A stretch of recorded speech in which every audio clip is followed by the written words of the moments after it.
attack it. Get it at their feet, so they have to volley up. I'm going to give you a heck of a practice point. Get your opponent or your pro to get up on the service line. Get that basket of balls. Let the server get up close to you and fire the ball. Why? You must eliminate all excess movements. You have to pick up that ball early. You have to have that quick shoulder and hip rotation. Why? The ball will get by you if you don't. See, the idea of this drill is if you put somebody up there to serve from that range, what happens is when they stand back at the baseline in a regular match, you feel like you have all day to hit the shot.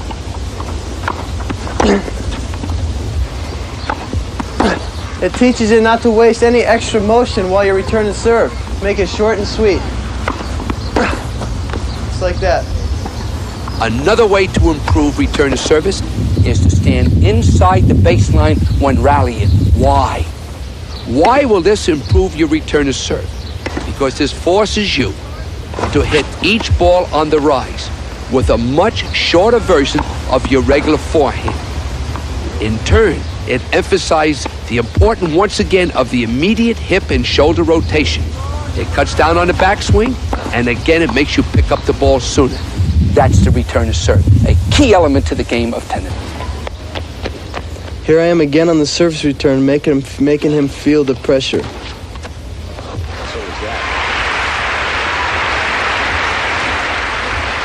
And if you look here in slow motion, you'll see exactly how I hit that shot so offensive.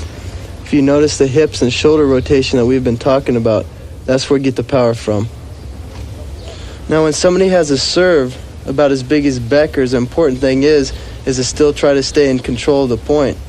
And so therefore, as you notice, I'll stand close to the baseline, ready to jump on anything he serves at me. And the first thing I do when he hits that big serve is I come forward, anticipate it, and keep that backswing short and simple. Here again, you notice my backswing. Notice how it's really short and didn't have to do much with it. Just block that serve right back. Use his power to your advantage.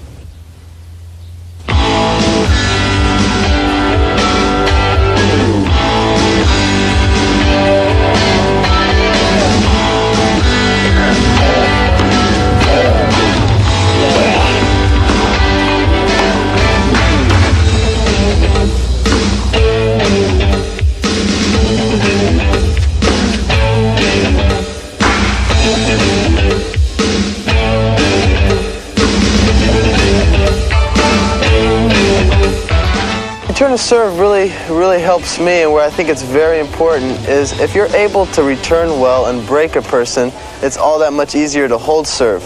And I think that's very important. And what I try to do on a service return is I try to punish their serve so much that they try going for a bigger serve, and then they try going for a bigger serve, and pretty soon they start missing, they start getting the double faults, and it's all a step in really setting the tone for a match. And if I'm breaking a person, chances are I'm going to be holding serve just as much. Return to serve is important. You must attack the ball. I want you to get down into a good ready position. Get down. Watch the ball. Pick it up quickly. But if you have that hip and shoulder rotation, you've got that short swing. You can get that ball back, and you can get it back offensively. And that's what I want you to do. Once you get confidence that you can return serve, then start placing your return to serve.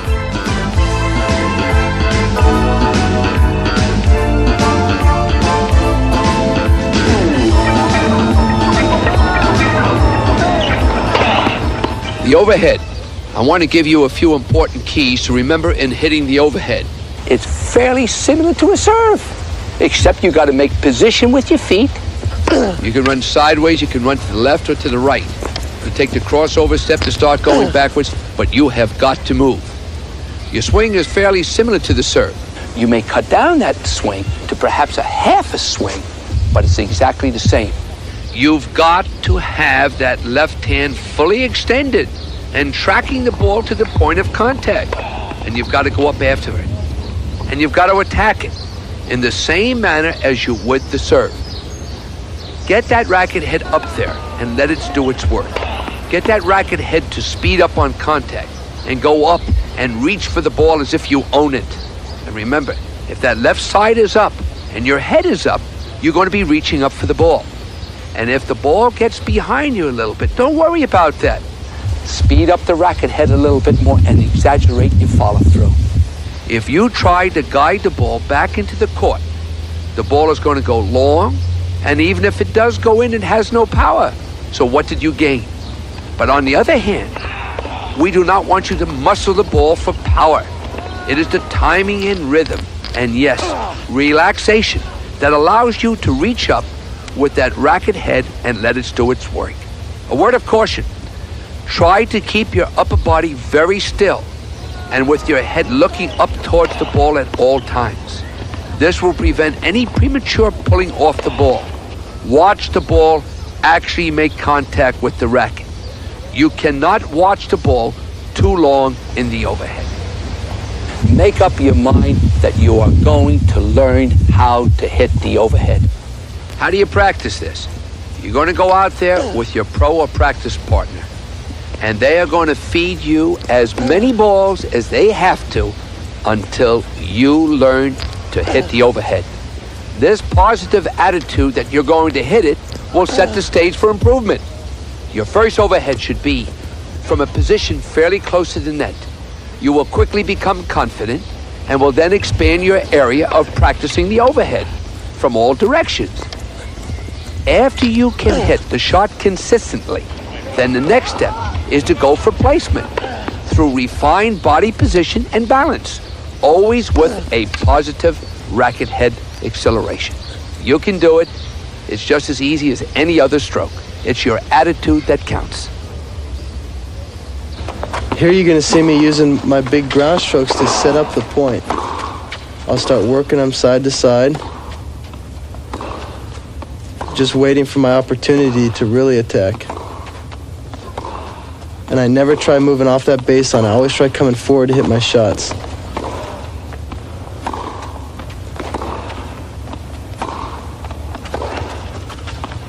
But big ground strokes don't do you much good if you can't put away the point properly. And when I got that overhead, I had to hit it confidently. This attacking attitude of Andre is a result of endless hours of practice. There is no shortcut to this quality of play.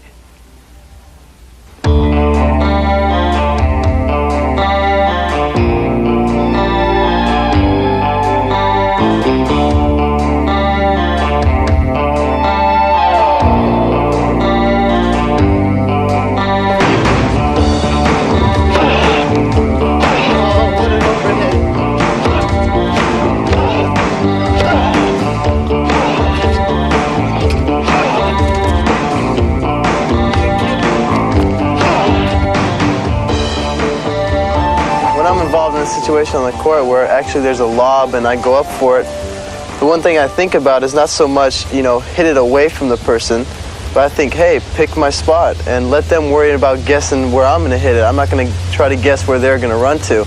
And so when I go for the overhead, I hit at the spot that's most easiest for me, and if they're there, they're going to be lucky to return. The overhead.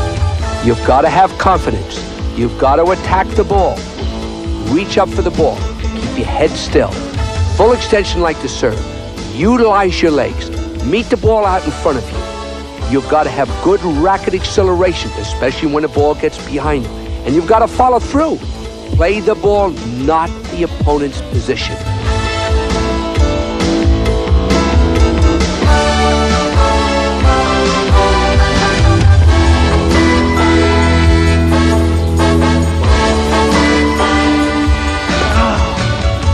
Lob. It is not a new stroke. A lob is nothing more than a forehand and backhand hit with a little higher trajectory. Now you have variations of the lobs. You have the offensive lob, which is nothing more than making contact with the same stroke setup as the forehand or backhand ground stroke, except just before contact, the racket head moves further under the ball, maintaining a firm wrist and a slightly open face of the racket head. The defensive lob is similar to the offensive lob, but has a more open face, sending the ball to a much higher height over the net to gain some time in order to recover position. Then you have the famous Andre Agassi topspin forehand and backhand lob.